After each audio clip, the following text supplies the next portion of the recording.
Bismillah. Peringatan untuk umat agar menjauhi kaum Khawarij. Di video kali ini mengungkapkan tokoh-tokoh terkenal ciri-ciri yang disebutkan hadisnya kaum Khawarij, anjing-anjing neraka.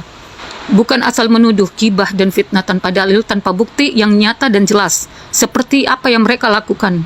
Suka asal menuduh, menfitnah tanpa ilmu. Cuman berdasarkan tidak sesuai dengan hawa nafsunya saja. Mematahkan argumen mereka yang selalu menyebutkan perkataan bahwa Rasulullah SAW tidak pernah memaki-maki orang. Benarkah? Salah satu subuhat yang mereka sering lontarkan. Mereka berkata, pernahkah Nabi memaki-maki? Jawabannya iya. Pertama, Nabi menyebut Abul Hakam si bijaksana dengan julukan Abu Jahal atau si tolol. Nabi menyebutkan orang tolol. Kedua, Nabi menyebut orang-orang Khawarij dengan sebutan kilabun nar atau anjing-anjing neraka. Nabi memaki kaum Khawarij dengan sebutan anjing. Hadis riwayat Bukhari. Jadi siapa yang dungu? Kita simak salah satu contoh perkataan salah satu kaum Khawarij yang menuduh dan memfitnah tanpa dalil, fakta, dan bukti yang jelas dan nyata. Lalu siapa yang berdusta? Netizen atas nama Smart Life. Jangan terkecoh wahai kaum muslimin. Dakwah Salafi Wahabi tidak mengajak membenci habaib, tidak memberontak kepada pemerintah yang sah, mengajak taat kepada pemerintah yang sah, tidak mengkafirkan orang lain, tidak mengancam-ancam pihak lain dengan membantai. Salafi Wahabi berdakwah kepada tauhid dan menjauhkan kesyirikan. Namun channel ini milik Khawarij. Pemahaman sama dengan Salafi, tapi di sini banyak subuhatnya. Di antara subuhatnya paling menonjol adalah mengancam atau membantai semua yang dianggap musuhnya. Jadi jangan samakan Salafi yang selama ini berdakwah di DNKRI dengan Khawarij channel ini. Sungguh ini adalah fitnah yang sangat keji yang dia ucapkan. Makanya Rasulullah SAW menyebut mereka adalah kilabun nar, anjing-anjing neraka. Mereka disampaikan hadis-hadis sahih tentang haramnya menyembah kuburan dan dilaknatnya orang-orang yang menjadikan kuburan sebagai masjid. Dan haramnya amalan-amalan tanpa contoh. Dan demikian juga dibencinya sifat gulu dan memuji-muji secara berlebihan. Karena mereka beragama hanya mengikuti hawa nafsu saja, maka hadis-hadis sahih yang telah sampai kepada mereka, mereka menolaknya mentah-mentah. Bahkan mereka mengatakan ini hanya khilafiyah saja, terjadi perbedaan di antara para ulama.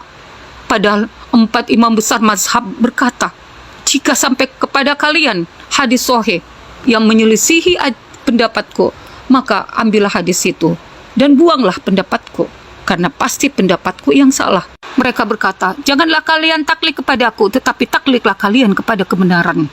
Lihat bagaimana mereka berakhlak dengan akhlak yang mulia dan berlepas diri atas taklid kalian kepada mereka. Kalian mengikuti, mencintai ahli bait, mengikuti mereka untuk menyembah kuburan dan melakukan amalan-amalan bid'ah tanpa contoh, dan haramnya sifat gulu untuk melebih-lebihkan atau memuji mereka, mengagungkan mereka. Padahal semua itu adalah perbuatan-perbuatan yang dilaknat dan dimurkai oleh Rasulullah SAW.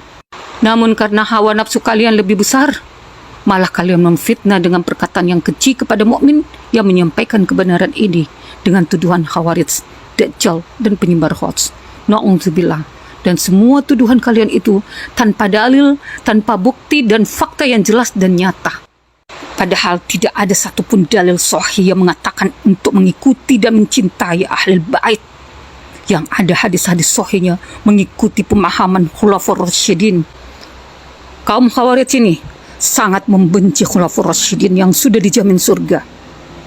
Nabi SAW perintahkan untuk mengikuti Khulafaur Rasyidin. Malah kaum Khawarij ini menentang hadis-hadis sahih yang mengikuti Khulafaur Rasyidin dan menggantikan dengan mengikuti dan mencintai Ahlul Bait. Sungguh aneh pemahaman kalian yang menyimpang sekali. Mengaku mencintai Ahlul Bait namun membenci ajaran-ajaran Rasulullah SAW. Padahal Rasulullah SAW telah melaknat orang-orang yang menjadikan kuburan sebagai masjid dan melakukan amalan-amalan tanpa contoh dan perbuatan gulu yang seperti para habaib dan kalian lakukan. Rasulullah SAW melaknat. Apakah beliau tidak suka melaknat? Seperti perkataan bahwa Rasulullah SAW berakhlak mulia dan tidak pernah memaki apalagi melaknat. Ini dengar, Rasulullah SAW bersabda, sesungguhnya di antara seburuk-buruk manusia adalah mereka yang masih hidup ketika terjadinya pada hari kiamat dan orang-orang yang menjadikan kuburan sebagai masjid. Sungguh, orang-orang sebelum kalian menjadikan kubur sebagai masjid. Beliau bersabda, Allah melaknat orang-orang Yahudi dan Nasrani karena telah menjadikan kuburan para nabi mereka sebagai masjid. Beliau bersabda, bertambah besar murka Allah kepada kaum yang menjadikan kuburan-kuburan nabi mereka sebagai masjid.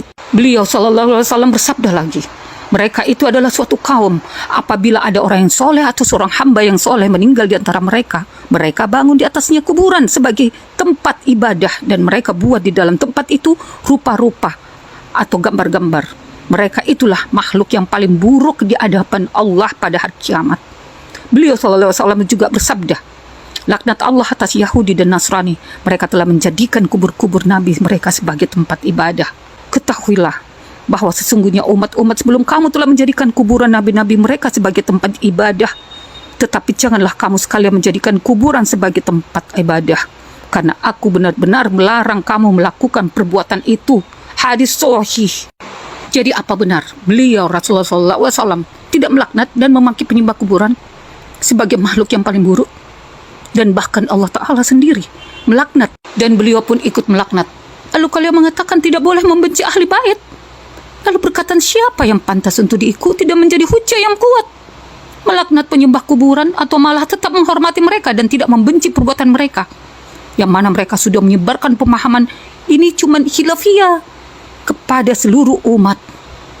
Masih pantaskah mereka diikuti dan dicintai, hai kaum Khawarij? Apa kalian tahu ciri-ciri Khawarij yang disebutkan oleh Rasulullah SAW? Supaya kalian tidak asal memfitnah orang-orang mukmin.